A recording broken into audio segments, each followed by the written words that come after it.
Is NCERT enough for NEET? Hi everyone, I am Sayam. I'm currently pursuing MBBS at AIMS Plazo. I'm second year MBBS student. So let's see, is NCERT enough?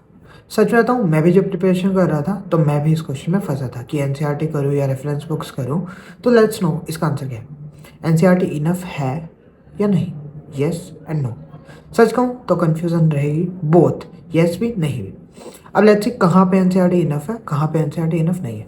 when we talk about biology के 90 to 95% question will come from directly और indirectly from NCERT.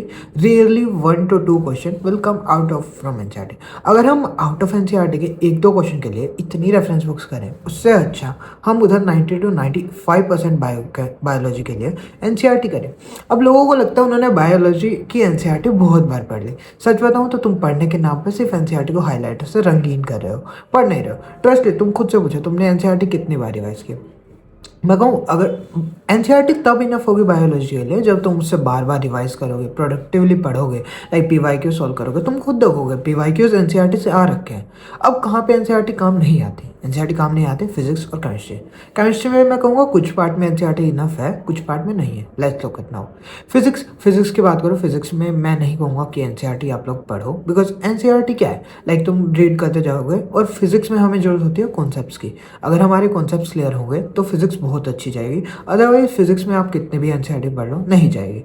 तो physics में mainly concepts clear रखो और अपने numericals practice करो. तो physics में आई विल नॉट से NCERT is enough. And further coming out chemistry में अगर फिजिकल केमिस्ट्री की बात करें, you can go just like physics.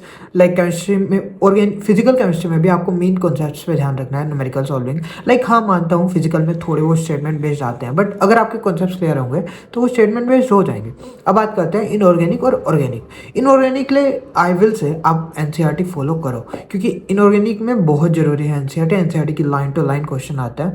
और हाँ, इनऑर्गेनिक में जो एक्सेप्शंस है, एक्सेप्शंस को एक जगह अलग लिख के रख लो, क्योंकि एक्सेप्शन से क्वेश्चन जरूर देते हैं वो लोग. ऑर्गेनिक के भी कहूँगा आप लोग एनसीईआरटी कर सकते हो, बट ऑर्गेनिक में मेन आपको रिएक्शंस पे ध्यान देना है. काफ़ी कॉन्सेप्ट जरूरी है.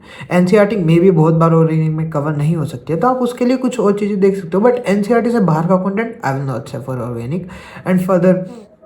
तो अब क्या लगता है, एनसीईआरटी पढ़ ली, बायो में तो हो रहा है ना, फिजिक्स केमिस्ट्री हमें बाहर से देखना है, but biology completely from NCERT करना है. केमिस्ट्री में भी 1 से 50 to 60% केमिस्ट्री हमें एनसीईआरटी से ही देखना है, कुछ एक्स्ट्रा नहीं करना. फिजिक्स में हमें कॉन्सेप्ट्स में ध्यान रखना है. ऐसा नहीं है कि अब हम रेफरेंस बुक्स लेकर बैठे हैं, HC वर्मा वगैरह ले ली, नहीं भाई. वो लोग मेन्स एडवांस वगैरह के लिए, वो हमें नीट के लिए नहीं चाहिए. नीट के लिए जो इतना हमें सफिशियंट है उतना करो, एक्स्ट्रा के लिए मत जाओ.